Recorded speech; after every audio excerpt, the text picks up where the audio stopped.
Hi, my name is Tiago Duarte and welcome to another video tutorial here at Daily Beats.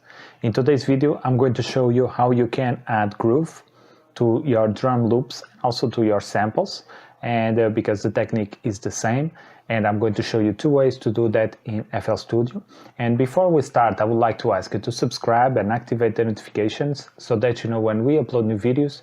And if you have any questions, just leave a comment below, and consider supporting this channel by buying one of my products at DailyBeatsVI or become a premium or exclusive member, and you will have access to exclusive tutorials about music production, where I show how you can make, where I show more advanced concepts, and you can also download the project files of the tutorials that I do here for YouTube and also Facebook. So it's already everything before we start, so let's start. So the first thing I'm going to do is obviously make a drum loop. So let's go to DailyBeatsVI. You can use any sound here in the packs, it's the same, the concept is the same. So let's go to drum kits, headbanging trap drums. Let's go to the kicks, and I like this kick. Okay, so the first thing I'm going to do is create a simple loop, and I will keep it as a trap loop. So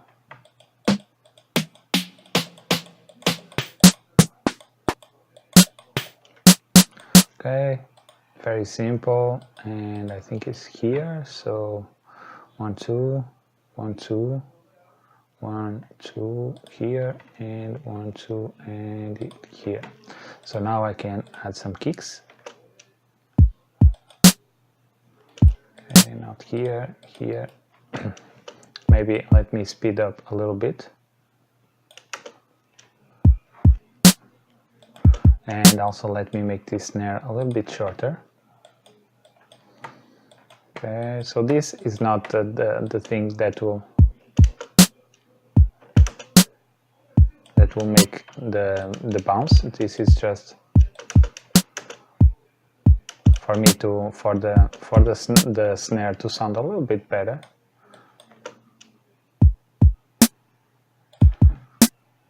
Okay, let's add here a snare bounce.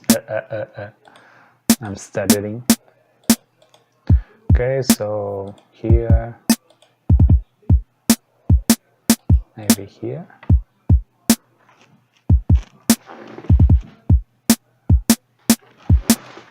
Let me bring the snare down.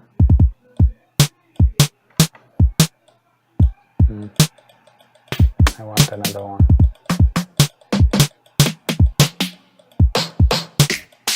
I like this one. Yes, already with the envelope and the pitch down. I like this. So now we can go and grab a hi-hat.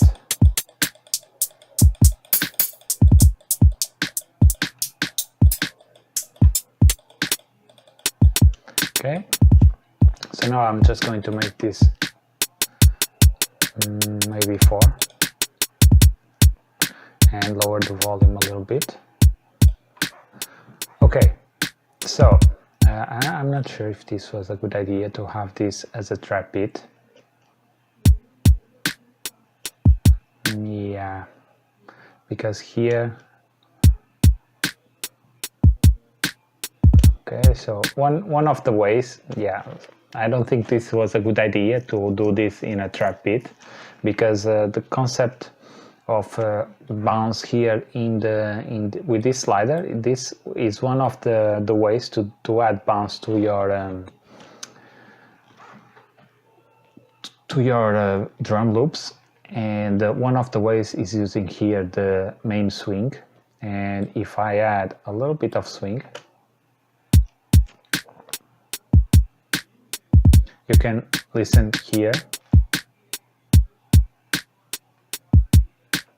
It goes like tu-tu-tu-tum, and without this it's go tu-tu-tum.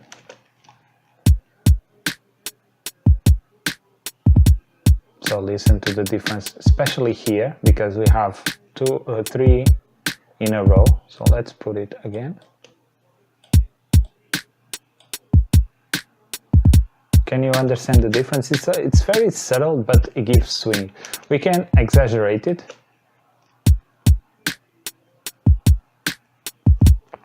You saw the difference? So what the swing meter here, or the main swing knob, does, it's very simple. It goes here. Let's go to the kick. It only happens when we have, like, for instance, if you count, let's go to bar mode, or beat mode actually. So if we count here what we have, or maybe a little bit more, 1.5. Okay, so what we have here, we have 1, 2, 3, 4, 5, 6, 7, 8 divisions of 1.5 beat in a bar, if that makes sense. So this is a bar, this here, this time measure is a beat, and this one is a half beat. So we have 4 beats in a bar, so we have 1.5 beats in a bar. Does that make sense? So we have 1 bar, which is the full length of the bar here, and if we set this to the bar, we will have 4 divisions, 1, 2, 3, and 4. Right? So now if I switch back to 1.5, we will have 1, 2, 3, 4, 5, 6, 7, and 8. So for this math, we can say that 1 bar is 4 beats and 8 1.5 beats. If that, I know that the math is not very, sometimes it's not that easy, but that's the math. And the thing with this slider, with the main swing slider, is that everything that it's outside or below 1.5 beats, this one, for instance, this one here is 1/4. So if I go to 1/4, 1 divided by 4, now we can see that this is the time measure of this, where this kick happens. And let's go again back to 1.5. What the swing meter or slider does is to just pull this note closer to the other one, and I can simulate this. So let's listen.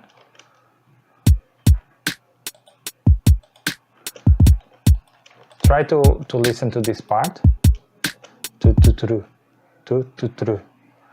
And instead of being it's like I'm sorry if I'm not doing the correct sound, but it's what I'm trying to show you here is the swing. And I already show you the second way, which is to nudge these notes here to the right, and this will create the swing. So now if I, for instance, if I close this, or if I return this note to the original note, we can see and now if I do this,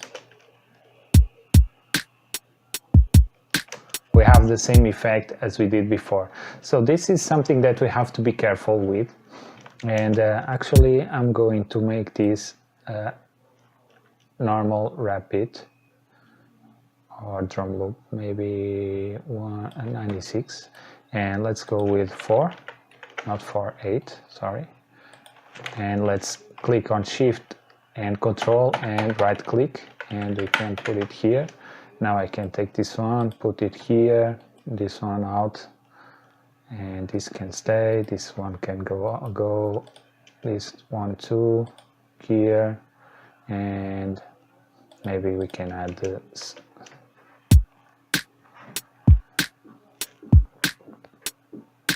Here, now you can see the difference very clear here. So now let me put here another one. You see, and now if I add a little bit of swing,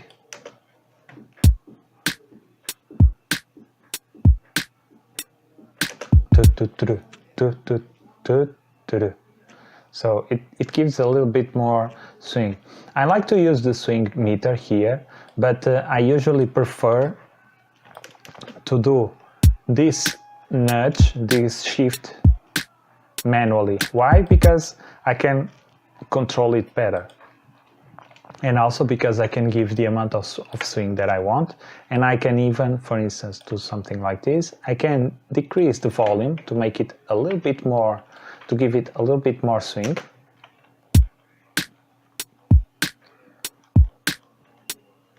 Okay, and I can also, for instance, duplicate this and nudge it a little bit more and change the values here. As you can see, this is very important when you are doing some how can I say, to make the beat more human. So to give it more, to give the beat a more humanized feeling, you have to introduce imperfections. So this is what the swing does. For instance, if you follow hip hop, you know that the drum machines from back in the days, like the MPC 60 and the MPCs, pretty much all the MPC series had like a kind of a special swing to it. And this was the thing of the MPCs, was to switch the notes to the right or to the left a little bit, to give it some imperfection, to make the beat more human. Because a drummer will not hit all the notes at the same time, at the same velocity all the time. No matter how good the drummer is, he will never or she will never hit the same, with the same strength, with the same level. It will always have some variations, and that is what makes the beat more human. So let's listen.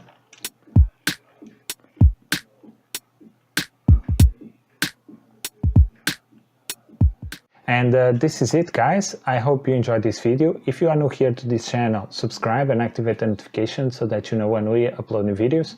And if you have any questions, just leave a comment below. And also consider buying one of my products at DailyBeatsVI, or become a premium or exclusive member, and you will have access to exclusive tutorials about music production, and also to these project files. And you can download everything and work at your in your studio, in your computer, in your laptop, whatever you want, whenever, whoever, yeah, in which place you want. That's pretty much it. So this is it, guys. I'll see you in the next one. Peace.